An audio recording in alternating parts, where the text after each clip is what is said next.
Hello, thank you for stopping by. I just wanted to make this quick video explaining a little bit or giving a few tips about Ironman 70.3 Florida, Haines City.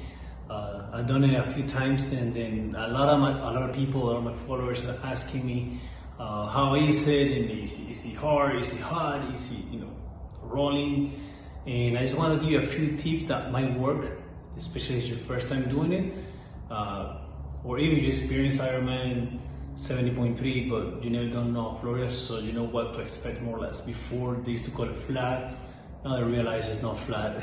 It's not flat at all. So I just want to start really quick. It's going to be really quick. Mainly the points, principal points, so you can understand. The swimming, it's going to be in a lake. It's one of the slowest swimmers swim courses. It's a lake is kind of murky, and it's hard to swim because you don't have that many buoyancy, and you have to do a lot of turns. It turns into like an M, more or less. And the good thing is the season that we're doing right now used to be in April. Now it's in December. The water most likely is going to be wetsuit legal, so bring your wetsuit because most likely you're going to be able to use it, and that help you go a little bit faster. If you're used to drink with wetsuit, if you are not used to drink with wetsuits, practice a little bit.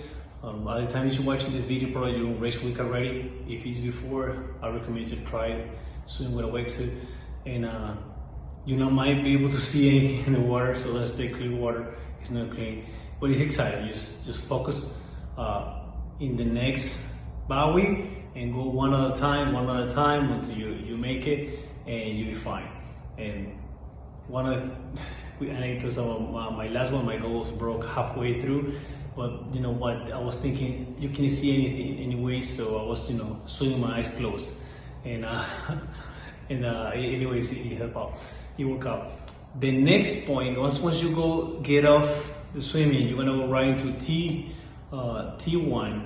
and T1 is right there. It's not that long. You're just gonna go across. You're gonna go from the lake into the transition, and it's like a circle because either your bike can be at the beginning or can be at the end. You gotta grab it and go all the way around to be able to get out with your bike. It used to be before that you used to start in a climb, so it was hard to start, but now it's not that steep, so you can start fine. And as soon as you start, you make the first turn, it's going to be a little bit of a climb, not for too long, but my recommendation is first 27 miles, more or less 27, 28 miles of the bike course is kind of flat and downhill, a little bit downhill. So take advantage of that, push the most you can at that moment within your limits or whatever your coach told you, but you can go a little bit more of what you prescribed to do in this race, because after mile 27, mile 28, that's when you're going to contact the hills. You end up gaining somewhere in the 1,200, 1,300 feet of elevation, and most of it is within the second half of the race. So you're gonna encounter some high hills and some wind encounters against you. And if you were able to manage a good speed before, you're gonna lose some of the average speed that you got. So the most you can do in the first part, the best. I'll give you an example. I knew this last time we did it, and I tried to push. I pushed more or less around 24, 25 miles for the first half in average speed. But when the second part comes, that's when you start getting slowed down because of the hills and the wind, and end up with 22. But if I would go conservative in the first part, then the second part will kill me. So you have to keep that in mind. And by the time you get off in a transition, when you get off the transition again, it's going to be the same loop. You drop it off, and you go walk around, and then you take off running. When you take off running, the first couple hundred meters is going to be kind of a little inclined, but as soon as you make the turn into the street, which is less than half a mile away, you're going to come with the first climb of the run. And you end up with almost 500 feet of elevation, and mostly are on the first 2 miles of the run. So you're gonna be running the first 2 miles uphill, a little bit downhill, and then uphill again, and that's the part that kills you the most, that part of the run. Then you're gonna go around the lake in the park and end up in transition again. That's with about 6.5 miles, more or less. And then you're gonna encounter again the same, because it's 2 loops. So you're gonna encounter again the same hills, but now it's about 7 and 8, which your legs are a little bit tired from the bike and for a race running 6 miles. So conserve some energy when you're running, thinking about this. Once you go through mile 8, you're going through the worst. So if you have still energy, push as much you can to finish. It's actually most likely a little bit short from 13.1, probably 13.9, because they kind of gets transition. But if you click your watch, as soon as you get transitions, it's not going to be 13.1, it's going to be a little bit less. At the end of the race, you're going to be 70.3 anyways. And once you hit the last turn in the last mile, almost like a half a mile to end, it's downhill, so it's time to push and leave everything right there. Now, that's for the part of the course. My recommendation, most likely you experience with Ironman 70.3, but if you don't, is take care of your nutrition. Nutrition is key.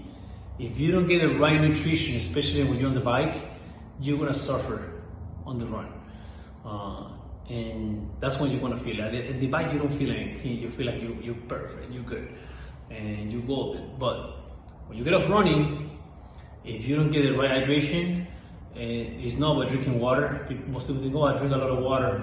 Water sometimes goes through your system and go out. You're gonna be peeing a lot if you drink too much water, and you're gonna be dehydrated. You need to drink electrolytes.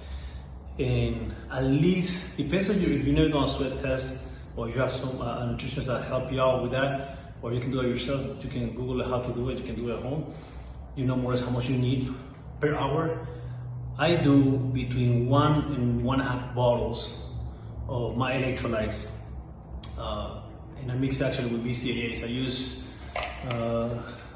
CR7 Drive for Herbalife as electrolytes, magnesium, and everything, and I add BCAAs too. BCAAs help you to maintain your muscle, the integrity of your muscles, so you don't have that much pain or that much cramps. I guess I used to suffer a lot of cramps, and these electrolytes and the BCAA, cut them off. You don't have to.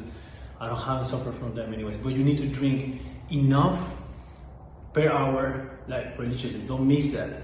For every hour, at least 1.5 bottles completely. Even though you don't feel thirsty, you gotta do it. Now, don't mistake your hydration with your carbs.